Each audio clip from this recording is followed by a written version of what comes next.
China, under President Xi Jinping's vision, aims to surpass the United States and become the leading global superpower by 2049, coinciding with the centennial celebration of the Red Army's victory over the Kuomintang forces.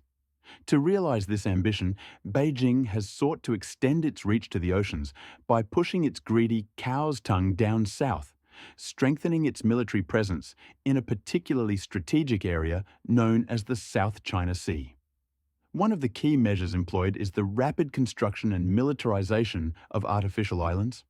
However, this strategy by Zhongnanhai is facing disaster, threatening to undo all their previous efforts.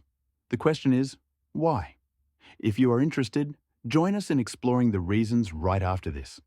As mentioned in the video, the South China Sea is where China will start a new conflict, as we link below in the description. The sea area located to the east of Vietnam holds a particularly important role in economic and geostrategic terms. Estimates suggest that this area contains at least 11 billion barrels of oil, 5.37 trillion cubic meters of natural gas, various rare earth metals, which are the backbone of economies heavily dependent on high technology. We must also not forget the considerable reserves of combustible ice here. As you may know, combustible ice, also known as gas hydrate, is formed from natural gases like methane, ethane, propane, and water under high-pressure conditions above 30 AMFE, combined with low temperatures below 0 degrees Celsius. Combustible ice typically exists stably in deep-sea conditions at least 300 meters or more in underwater islands, oceans, and polar regions in the form of solid ice.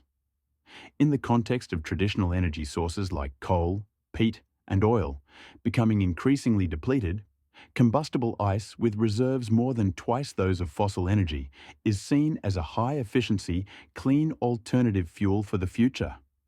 According to experts, the entire South China Sea region is currently ranked fifth in Asia for combustible ice reserves, and Vietnam is a country possessing significant amounts of this resource.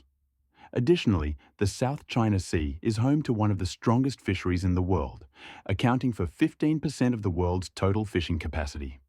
It is also one of the crucial crossroads on the second busiest trade routes globally, only after the Mediterranean. According to an assessment conducted in 2021, each year, 5.3 trillion USD worth of trade, equivalent to 22% of the total global trade value, passes through the South China Sea, including 40% of the world's crude oil products, 60% of maritime trade volume, and one-third of the total global maritime transport volume. Simply put, whoever controls the South China Sea controls the fate of all nations dependent on it. And no one other than China has shown such clear ambitions to fulfill this desire.